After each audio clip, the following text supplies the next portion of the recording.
नहमदुहु व नुसल्ली अला रसूलिहिल करीम अम्मा बाद फ़ाऊज़ु बिल्लाहि मिनश शैतानिर रजीम बिस्मिल्लाहिर्रहमानिर रहीम। दोस्तों, आप सुन रहे हैं बैरिस्टर उस्मान खिज़र मांगट।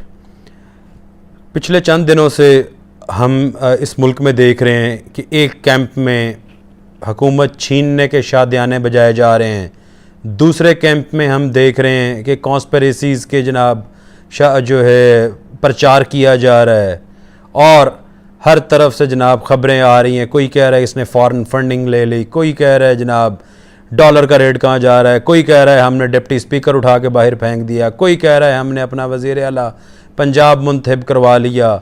हर तरफ सियासी अफरा तफरी का आलम है।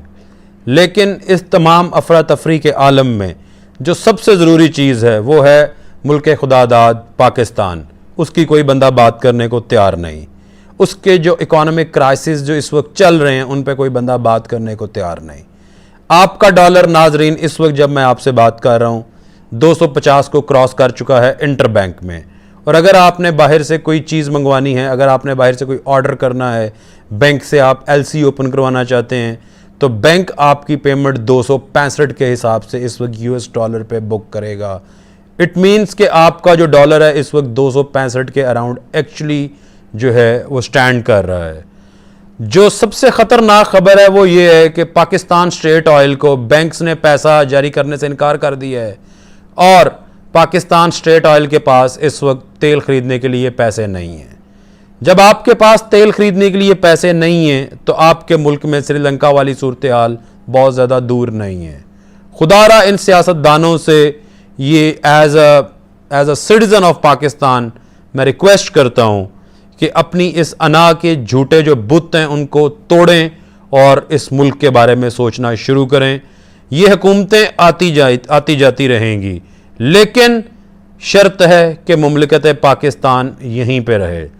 खुदा ना खास्ता अगर ये मुल्क नहीं रहेगा तो आप कहाँ पे हुकूमत करेंगे? आपको तो किसी और जो अभी हमारे पे हुक्मरान मुसल्लत हैं या जो पहले रह चुके हैं, जो आपके हालात हैं, जो आपका वतीरा सियासत है, आपको कोई वज़ीर आज़म की बजाय क्लर्क भी नहीं लगाएगा किसी और मुल्क में।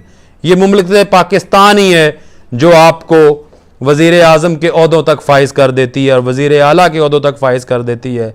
लेकिन आपकी सियासत जो है वो इस मुमलिकत के इंटरेस्ट से ज़्यादा अजीज़ लोगों को इस वक्त नज़र आ रही है। सबसे पहली बात तो मैंने की कि जो हमारे ऑयल के क्राइसिस आ रहे हैं, उसके बाद जो बड़ी ख़तरनाक खबर आ रही है वो ख़तरनाक खबर ये है कि आपके मुल्क में पाक सुजुकी कंपनी अपने प्लांट्स बंद करने का सोच रही है। उसके बाद उससे बड़ी बुरी खबर जो आ रही है वो ये है कि टोयोटा इंडस भी कुछ इसी तरह की अपनी पॉलिसी बनाने का सोच रही है कि पाकिस्तान से वो रैप आउट करके चले जाएं। तीसरी जो बुरी और बदतरीन खबर है वो ये है कि जो टेलीनॉर पाकिस्तान है वो भी अपना सिस्टम यहाँ से रैप अप करने का सोच रहे हैं। तो नाजरीन, अगर यही इन सियासतदानों का वतीरा रहा, यही इनकी हरकतें रही और यही इनकी सोच रही, तो ये तमाम कंपनीज पाकिस्तान से रैप अप करके जाने का सोच रही हैं। मेरे मुंह में खाक, लेकिन ये किसी भी मुल्क के दिवालिया होने की बड़ी निशानियों में से एक निशानी होती है। कल के दिन की बात कर लेते हैं। कल के दिन के अंदर टोयोटा इंडस कंपनी ने, जब तक वो इस मुल्क में ऑपरेशन रखे हुए हैं, एक दिन के अंदर 25 लाख रुपए तक अपनी गाड़ियों की कीमतें बढ़ा दी हैं।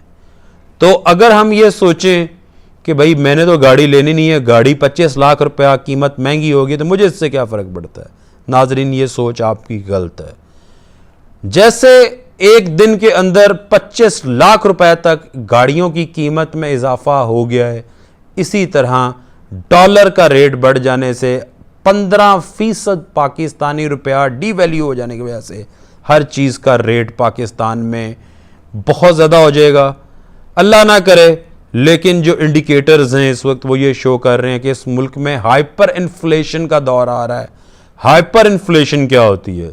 हाइपर इन्फ्लेशन होती है कि मुल्क में तमाम चीज़ें मौजूद होती हैं लेकिन उनका रेट इतना ज़्यादा हो जाता है कि वो ख़रीदने वालों की क़ुव्वत ख़रीद से बाहर हो जाती हैं। अल्लाह ना करे पाकिस्तान में ऐसा दौर आए। लेकिन जो आलमी इदारे हैं, कल के दिन वो पाकिस्तान में जो महंगाई की शरह है उसको तकरीबन 50% रिपोर्ट कर रहे हैं, जो कि दुनिया के किसी भी मुल्क से शायद ज़्यादा है। तो खुदारा इन सियासतदानों से और उन लोगों से रिक्वेस्ट है जिन्होंने ये तजर्बे किए, पहले तजर्बा किया और हमारे पे एक टोला ला के मुसल्लत कर लिया कि जो बाहर चैरिटी इकट्ठी करके यहाँ पे ला के अपने जलसे कर रहा था और धरने दे रहा था, जो बाहर से गैर कानूनी फंडिंग खुद कर रहा था लेकिन इल्ज़ाम दूसरे सियासतदानों पे लगा रहा था, और एक अब ये टोला है जिसको अपनी हुकूमत, इस बाप बेटे को अपनी हुकूमत बचाने के अलावा इनको कुछ नज़र नहीं आ रहा। तो बराए मेहरबानी इसका हल आपको हमारे मरहूम कायदे मोहतरम अल्लामा खादिम हुसैन रिजवी साहब बता के गए हैं। जब तक आपके मुल्क में सूद का निज़ाम चलता रहेगा और सूद के निज़ाम को प्रमोट करने वाले ये सियासतदान मौजूद रहेंगे, ये मुश्किलात हमारी कम नहीं होंगी।